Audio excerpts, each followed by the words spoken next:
What does today signify, really, in the short history of UTSA athletics? All right, this is just the beginning of our bold future for UTSA athletics. It's the first piece of many to come, as Gene talked about, and it's something, again, we talk about this is all for our student athletes and for them to develop athletically, academically, and in life. So it's a great day. And in your comments, you said this measures up to really anybody in Conference USA and Power Fives around the country. Absolutely. If you go around the country, which we did when we built this facility, this is first in class, and to your point, it compares to many across the nation. I know you got to see the progress as this thing got built, but when you got to see it fully completed, what was maybe your reaction? I'm still overwhelmed. I mean, I've walked this facility so many times, and I just keep pinching myself. It's an amazing facility. It's more than what I imagined. It has all the amenities that our student athletes need, so I'm still overwhelmed with it. Lisa, you mentioned the old facilities and what UTSA had before. Can you overstate how much of an upgrade this is?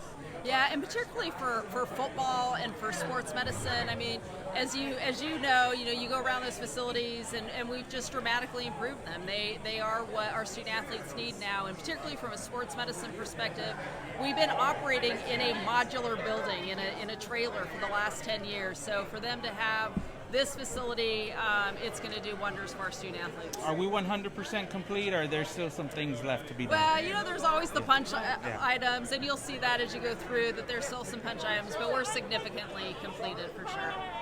Is there more pressure now because now you have the state-of-the-art facility, now this is going to help recruiting, now you've got to start to see the product on the field? Yeah, absolutely. It's not going to happen overnight, just like this facility didn't, but absolutely. I think our student athletes are going to have more pride in what they're doing. They're going to have the resources and support that they need. So we want to see a return on this of winning championships for sure. And the biggest cheer you might have gotten was when they announced the Future Capital campaign. That's right. Yes. We are going to unveil that sometime this fall or early spring. That we have a big bold vision for UTSA athletics. As you walk around our facilities, we have a lot of work to do, and that's going to start. It started today with this facility. How much work has been done towards that basketball and volleyball facility that Gene mentioned? Yeah, so we've actually engaged with Populous again. They've gone through the design process, getting a lot of input from our coaches, from administrators. So we are far along in the design process of that facility. How long has that been in the works? Oh gosh, it's all been a blur. It's been a few months that we've been working on that. I think you said like $25 million or something in that range? Yeah, we did a cost estimate, and it'll be between $25 and $27 million in today's dollars. Is it too early to put any kind of timetable on that, or are you looking at in terms of when you'd like to see that get moving? Yeah, we want to be as aggressive as possible. Too early for a definite timeline, but we want to be aggressive in all of our facilities. I know for this one, it was going to be 41.5, and then the release today said 40.4. Anything that led to any kind of changes late here? Yeah, nothing significant. As you go through it, we're just excited that it is within budget. A lot of these projects aren't within budget, and that's what our focus was to make sure it was in budget. How did the philanthropic contributions portion of this come together? I think last time we talked, it was like in the $13 million range that you had raised. Yeah, we again, as Gene pointed out, we had about $15 million in fundraising, in pledges. So, and we're continuing to fundraise not just for this facility, but for our future phases of Park West and for the covered pavilion.